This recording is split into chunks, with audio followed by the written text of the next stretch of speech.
ஆமாம் சார். மம்முக்கா எனக்கு பிடிக்கக்கூடாதா சார்? ஆ சார், எனக்கு அவர் பிடிச்சிருக்கு சார். எனக்கு அவர் பிடிச்சிருக்கு சார். ஆண்ட்ரூ செட்டுன்னு ஃபோன் பண்ணேன் சார்.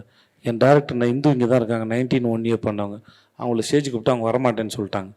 ஆண்ட்ரூ செட்டன் வந்து எனக்கு இங்கே வந்து என்னை நல்லா பார்த்துட்டாரு, எனக்கு சாப்பாடு போட்டார், சூப்பராக பார்த்துக்கிட்டாரு. ஒரு நாள் ஃபோன் பண்ணி மம்முக்கா பேசணும்னு சொன்னார் சார். மம்முக்கா நான் பேசினேன். விஜய் எனக்கா இந்த மாதிரி வாய்ஸ் ஓவர் பேசுகிறேன். Okay sir. ஸோ நான் பேசினேன், அவ்வளோதான். அங்கே டேரக்டர் வந்தார். It's a respect, what is there in it? இல்லை, எல்லாருடைய ஃபேனும் நான் சார். நல்ல சார், எப்பயுமே சார் நான் இதை நம்புன்னு வச்சுக்கோங்க சார். எனக்கு அவரே ரொம்ப பிடிக்கும். நான் இன்றைக்கி சினிமாவில் இருக்குன்னு வச்சுக்கோங்க சார். நேற்று சினிமா யாரெல்லாம் பண்ணாங்களோ அதெல்லாம் எங்கெங்கேயோ பார்த்து கற்றுக்கிட்டு இருக்கோம் சார். நான் இந்த ஒரு இன்டர்வியூவில் சொல்லியிருந்தேன் சார். காத்தவாள் 2 ஷூட்டுக்கு அதிரப்பள்ளி போயிருந்தபோது மம்முட்டி சார் இருக்காருன்னு சொன்னாங்க அந்த ரிசார்ட்டில். I'm about to leave.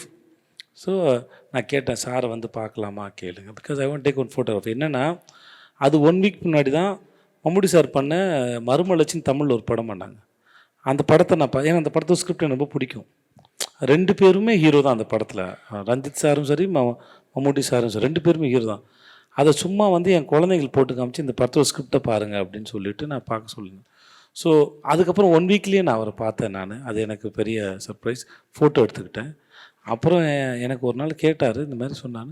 சந்தோஷம். எனக்கு அவர்கிட்ட மெசேஜ் வந்தது. என் ஒய்ஃப்லாம் காமிச்சேன், மம்முட்டி சார் எனக்கு மெசேஜ் பண்ணியிருக்காருன்னு காமிச்சேன். தேங்க்யூ விஜய்னு ஒரு மெசேஜ் பண்ணார். அதுவும் எனக்கு ரொம்ப நான் சின்ன வயசில் பார்த்துருக்கேன். கிரேட் பர்சனாலிட்டிஸ் நான் அட்மையர் பண்ணியிருக்கேன். அவங்க யாராக இருந்தாலும் அவங்க கூப்பிட்டாங்கன்னா, அவங்க பேசினாங்கன்னா, நான் என்னால் முடியும்னா அது எனக்கு சந்தோஷம். To make me happy, I did it. Sir நான் இதெல்லாம் விடுங்க சார். மம்முட்டி சார் ஒரு படத்தில் என்ன மாதிரி பேசினார்ல, அந்த விக்ரம் வேதாவில் நான் வந்து நான் அந்த ஃபுட்டேஜ் மட்டும் தான் சார் பார்த்தேன். அவ்வளோ பெரிய ஆக்டரு. நான் நேற்று வந்த பையன் சார். எந்த ஈகோ இல்லாமல் எடுத்து பண்ணும்போது நான்லாம் என்ன சார் இது? So every thing is learning right. உங்களோட நான் நேற்று வந்தவன், நான் வேறு லாங்குவேஜில் இருக்கேன். அவர் அதெல்லாம் யோசிக்கல. இதெல்லாம் பண்ணும்போது என்ன மக்கள் இன்னும் நேசிக்கிறாங்கல்ல. என்னோட மம்முட்டி சார் எடுத்து பண்ணுறாருன்னா ஏதோ ஒரு மரியாதை என் மேலே வருதில்ல, ஒரு பர்சனல் வருதில்ல.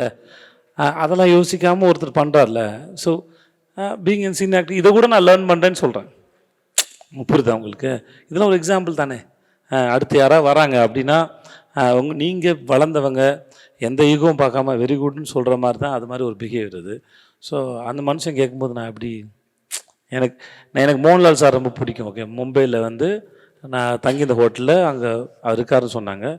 நான் வந்து நான் பெர்மிஷன் போய் கேட்டு மோகன்லால் சார் ஆஃபீஸில் அவரோட ஆட்டோகிராஃப் வாங்கி ஃப்ரேம் போட்டு வச்சுருக்கேன் ஆஃபீஸில்.